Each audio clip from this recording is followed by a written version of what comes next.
Pernah tak digaji 7 bulan? Ini kenyataan yang dialami pekerja migran di Australia. Selama 7 bulan lamanya, Inderjit Kaur bekerja di dapur sebuah restoran Australia. Ia tidak pernah menerima gaji sepeser pun, meski bekerja 20 jam setiap pekannya. Tapi alasannya bertahan dengan pekerjaannya menggambarkan betapa mengerikannya kasus pencurian upah dan kaitannya dengan masalah sistem migrasi di Australia. ADVRTISEMNTSCROLLTORSUMCWNTNT Koki kelahiran India tersebut bergantung pada majikannya yang berjanji untuk memberikan sponsor untuk pengajuan visa kerja terampilnya. Mereka bisa membatalkan visa saya, kata Inderjit. Mereka dapat merusak karier saya. Semakin banyak migran sudah kembali ke Australia. Jumlahnya hampir sama dengan sebelum pandemi COVID-19.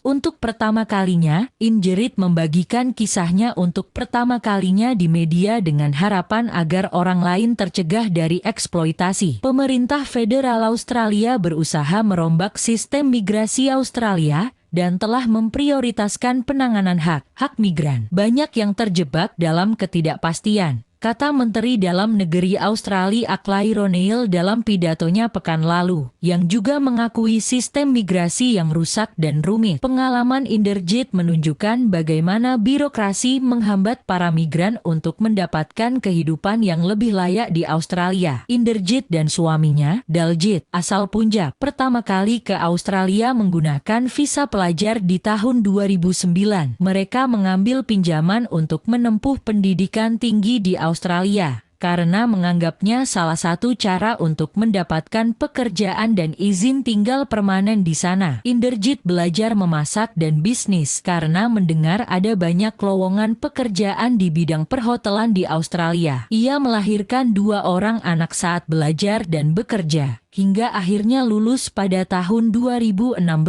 Dengan berakhirnya masa berlaku visa pelajar, keduanya harus disponsori oleh majikannya. Ini adalah jalur yang biasanya ditempuh oleh banyak migran agar bisa menetap di Australia. Pada akhir 2017, Inderjit melihat iklan Google tentang posisi koki di sebuah restoran di kota regional Victoria. Tempat kerja tersebut dikatakan dapat mengurus dan memberikan sponsor untuk jadi penduduk tetap. Kemudian mereka pindah ke kota kecil tersebut dan menyewa unit kecil. Tapi syarat untuk mendapatkan sponsor visa adalah Inderjit harus setuju bekerja secara gratis sementara visanya diproses. Ia tidak menyangka prosesnya memakan waktu 7 bulan. Saya sangat berterima kasih atas status visa saya dan tidak ingin banyak berdebat, kata Inderjit. Keluarga saya dan saya sendiri kesulitan hidup tanpa uang, tetapi tidak bisa melakukan apa-apa. Akhirnya, visa jenis 457 Inderjit keluar. Namun majikannya memintanya untuk mengembalikan ongkos visanya untuk mengganti upah yang pada saat itu akan dibayarkan. Ini adalah tindakan ilegal di Australia. Inderjit menolak permintaan tersebut sehingga dipecat. Ia harus buru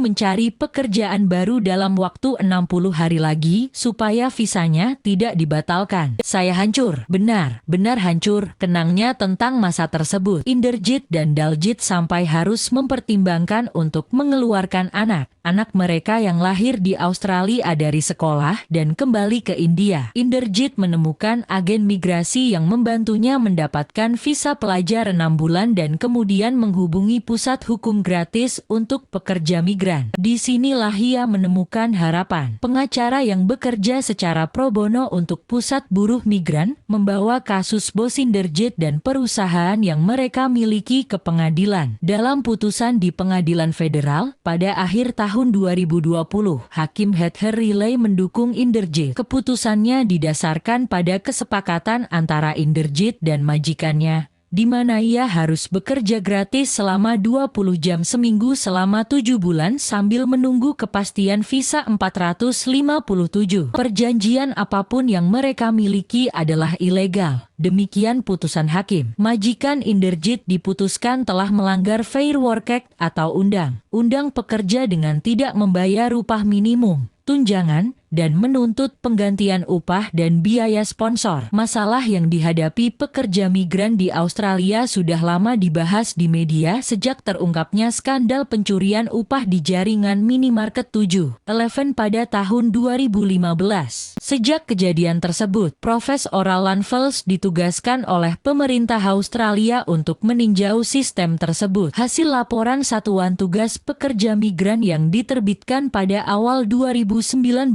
menemukan sekitar 6% tenaga kerja Australia adalah migran dengan izin tinggal sementara. Saya terkejut melihat banyaknya pelanggaran hukum yang terjadi, kata Profesor Fels. Kami menemukan sekitar 1 dari 2 pekerja migran dieksploitasi. Ini pertanda sistem yang ada tidak berfungsi sama sekali. Laporan tersebut menyimpulkan migran yang paling rentan terkena eksploitasi adalah pemegang visa pelajar yang bekerja di luar batas maksimal seperti yang diatur di visa mereka, tapi mereka harus melakukannya demi bertahan hidup meski dibayar rendah. Pekerja di bidang pertanian dan perhotelan merupakan yang paling berisiko. Selain dibayar rendah, beberapa majikan meminta mereka membayar uang pengganti pembuatan visa. Jadi mereka membayar upahnya, lalu membawa pekerja itu ke ATM dan mengambil kembali semua uangnya, kata Profesor Fels. Pada dasarnya,